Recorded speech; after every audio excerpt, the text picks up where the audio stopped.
دعوت کا خوب اہتمام کرو، ایک کے پاس ملاقات کے لیے کی ترتیب بناؤ، جو ہاتھ خواص ملے ان سے خصوصی ملاقات کرو، ان کی دنیا کو حقیر مت کہنا ورنہ وہ تمہارے دین کو حقیر سمجھیں گے، کیونکہ ہر شخص اپنی محبوب چیز سے محبت کرتا ہے، انہیں دنیا محبوب ہے، تمہیں دین محبوب ہے، اگر ان کی دنیا کی برائی کرو گے تو وہ تمہارے دین کی برائی کر بیٹھیں گے، ایسا ہرگز نہ ہو۔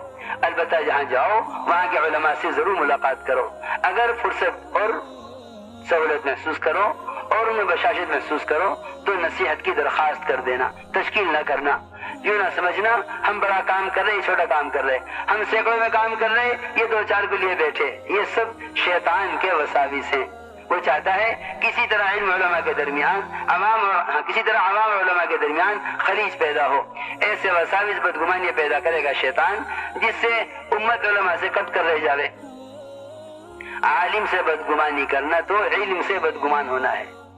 یہ علماء انبیاء کے ورثہ ہیں، ان سے بغض رکھنا میرے دوستو عزیزو، اللہ حفاظت فرمائے، انبیاء سے بغض رکھنا ہے، یہ بڑے ڈرنے کی بات ہے، بہت ڈرنے کی بات ہے۔ وہ تمہیں ٹوکے یہ تمہارے لیے نعمت ہے، وہ تمہیں ٹوک دے یہ تمہارے لیے نعمت ہے، وہ تمہیں ٹوکے انہیں اپنا محسن سمجھو، انہیں اپنا محسن سمجھو، ان کا اعتراض درست ہے تو ان کو اپنا محسن سمجھو، اگر غلط فہمی سے اعتراض درست نہیں ہے تو صبر کرو، صبر کرو، جواب دینا تو ملائکہ کی نصرت سے محروم ہو جانا ہے۔ جی ہاں، ہمارا جواب دینا نہیں ہے، کوئی تم پر اعتراض کرے صبر کرو، تمہارے اندر وہ کمی ہے تم تو احسان سمجھو اور اپنی اصلاح کرو۔ اس لیے تاکید سے عرض کر رہا ہوں کہ جہاں جاؤ وہاں کے علماء کی خدمت میں محض دعا کی درخواست کرنے، اور اگر وہ بشاشت سے اس پر تیار ہو جائیں کہ مسجد میں آ کر جماعت کو نصیحت فرما دیں تو اس کی ان سے درخواست کر لی جائے، ورنہ شیطان یہ پٹی پڑھاوے گا تم جو کام کر رہے وہ بڑا ہے، جو کام کر رہے چھوٹا ہے، لہذا ان سے کہو کہ چھوٹا کام چھوڑ کر بڑا کام کریں، تجھے ان کے کام کی خبر ہی نہیں ہے، بس ایک دوسرے کے کام کو نہ جاننے کی وجہ سے استخفاف اور ہلکا پن پیدا ہوتا ہے۔ اس لیے میں عرض کرتا ہوں ہر ایک کی ذمہ داری یہ ہے کہ ہر شعبہ دوسرے شعبے کے لیے معاون بنے، مخالف نہ بنے بلکہ ایک دوسرے کے شعبے کے لیے معاون بنے۔ مسلمانوں کی جماعتوں کے آپس کے تعاون سے ایک دوسرے کے کام کو تقویت ملنی ہے،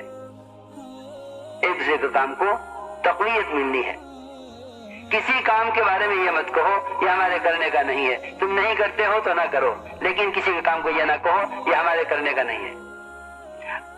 جتنی بھی جمعیتیں ہیں، جتنی بھی دینی تحریکیں ہیں، ہم ان تحریکوں کو اور ان تنظیموں میں اپنی ذات سے جو بھی مدد ہم کر سکتے ہیں وہ کرنا ہمارا اس لیے فریضہ ہے کیونکہ تمام اہل حق کی تحریکیں اور تنظیمیں وہ سب حق کو چاہنے کے اور حق کو قائم کرنے کے لیے ہیں۔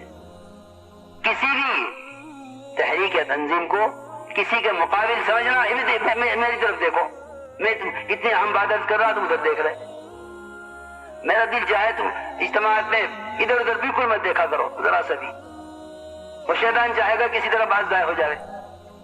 جتنی بھی اہل حق کے کام ہیں ان کا تعاون کرنا ہر مومن کا فرض عین ہے، ہر مومن کے ذمہ فرض عین ہے۔ میں فرض عین کہہ رہا ہوں، فرض کفایہ نہیں کہہ رہا ہوں۔ خیر کے کام میں معاون بننا ہر ایک کی اپنی ضرورت ہے، اس لیے فرض عین ہے۔ کیوں بھائی؟ ہاں، خیر کے کام میں معاون بننا ہر ایک کی اپنی ضرورت ہے، اس لیے فرض عین ہے۔ اس لیے کہہ رہا ہوں کہ جتنے دین کے شعبے اور دینی تنظیمیں ہیں اس میں ہر تنظیم کو چاہیے دوسروں کا تعاون کرے، البتہ جو کام جن کے کرنے کا ہے وہ اپنے اپنے کام میں یکسوئی سے لگے رہیں۔ ایک ہے تعاون کرنا، ایک ہے مداخلت کرنا، میں دونوں چیزیں الگ الگ عرض کر رہا ہوں۔ بہت سے کام ایسے ہوں گے جن میں ہمارے کام کرنے والوں کو لگنا نہیں ہے، صاف بات ہے، وہ جن کے کرنے کا ہے وہ ان کا مقام ہے، لیکن تعاون سے انکار نہیں ہے۔ ایک تعاون کرنا، ایک مداخلت کرنا، نہیں مداخلت نہ کرو، تعاون کرو۔ مداخلت نہ کرو، تعاون کرو. یہ بھی استخلاص کا ایک حصہ ہے کہ یوں سوچ کر چلو کہ کیا کام ہمارے کرنے کا ہے، کون سا کام ہمارے کرنے کا نہیں ہے. یہ حکمت اور بصیرت کا تقاضا یہ ہے. اس لیے تاکید سے عرض کر رہا ہوں، جتنی بھی دینی کام ہے ان سب کا اپنی ذات سے مالی تعاون کرنا ہر مسلمان کا فرض عین ہے. ہر مسلمان کے لیے فرض عین ہے، چاہے وہ کسی بھی جماعت کا ساتھی ہو. اس طرح ہمیں ہر جگہ جا کے محنت کرنی ہے. ہر جگہ سے نقد جماعتیں نکالو. ایک مسجد میں اتنا قیام کرو کہ وہاں سے نقد جماعت نکل جائے. اس گھر سے متعلق جتنے بھی گھر ہیں، اس مسجد سے متعلق جتنے بھی گھر ہیں، ہر گھر میں یہ 5 اعمال گھروں کے زندہ ہو جائیں. ہر جگہ مسجد کی جماعت بنا کر انہیں عملی طور پر مسجد کی آبادی کا عمل سے روزہ، تعلیم، مشورہ، گھروں کی تعلیم، یہ سارے اعمال عملی طور پر مقامی لوگوں کو کر کے دکھلا بھی دو اور ان سے کروا کر اطمینان کر لو، پھر آگے بڑھو. چاہے ایک مسجد میں 2 دن، 4 دن، 6 دن حد ضرورت قیام کرنا پڑے. اس طرح ہمیں ایک مسجد میں انشاءاللہ جم کر کام کرنا ہے. سمجھ گیا نا بھائی؟ انشاءاللہ اسی طرح کریں گے نا. ہر جگہ سے نقد جماعتیں نکالو. کسی مسجد سے جو تک آگے نہ بڑھو جب تک اس مسجد میں مسجد کی آبادی کی ترتیب قائم نہ ہو جائے. مسجد کی آبادی کی ترتیب بس 2 لفظ ہیں مختصر. مسجد میں ہمارے دعوت قائم کرنے کے لیے 2-3 ساتھیوں کو چھوڑ کر باقی ساتھی باہر کی ملاقاتوں کے ذریعے لوگوں کو ان عملوں میں لا کر جوڑیں. یہ مسجد کی آبادی کی ترتیب ہے. سمجھ گئے نا؟ اسی طرح کریں گے انشاءاللہ. جتنے واپس جا رہے ہیں یہ سب عزم کر کے جائیں کہ انشاءاللہ اپنی مسجدوں کو ہم اعمال دعوت سے ملاقاتوں کے دوران خالی نہیں چھوڑیں گے. جہاں جہاں ہماری جماعتیں جائیں ہم کہیں بھی جا کر کوئی نیا کام شروع نہ کریں، اپنی کوئی رائے نہ دیں. جماعتیں پھرتی ہے نا، ارے بھائی تمہاری تو یہ شب گزاری کی مسجد بہت ہی تنگ ہے، اور تمہارے ہفتہ واری اجتماع کے لیے تو یہ مسجد بڑی تنگ معلوم ہو رہی ہے. جماعت گئی، اس سے بات کی، ان سے بات کی، ان سے بات کی، ان سے بات کی کہ بھائی ایسا کرو نا کہ اپنی شب گزاری یہاں کے بجائے یہاں کر لو. سنو دھیان سے، میں کچھ کہہ رہا ہوں. یہ تمہارے لیے سہولت نہیں پیدا کرنے گئے، یہ جماعت تمہارے درمیان تفریق، اختلاف اور جھگڑا پیدا کرنے گئی ہے. تم سوچو گے وہاں جی ایک جماعت اور آئی، وہ بھی کہہ رہی تھی کہ بھائی شب گزاری میں بڑی دشواری ہوئی ہمیں، مرکز تنگ ہے، بڑا کرو. وہ دوسرا آیا، اس نے بھی آ کر یہی کہا. 2-4 جماعتیں تم سے کہیں گی، تم آپس میں بیٹھ کر اختلاف کر لو گے. آدھے کہیں گے یہاں رہنے دو شب گزاری، آدھے کہیں گے وہاں کر لو.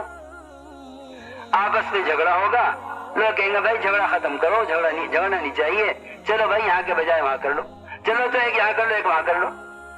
پورا یوپی، پورا ملک، پورا صوبہ اچھی طرح یہ سن لے کہ کوئی شب گزاری نہ نظام الدین کے اجتماعی مشورے کے بغیر شروع کی جائے گی، نہ تبدیل کی جائے گی، نہ کسی مرکز کی توسیع اجتماعی مشورے کے بغیر کی جائے گی.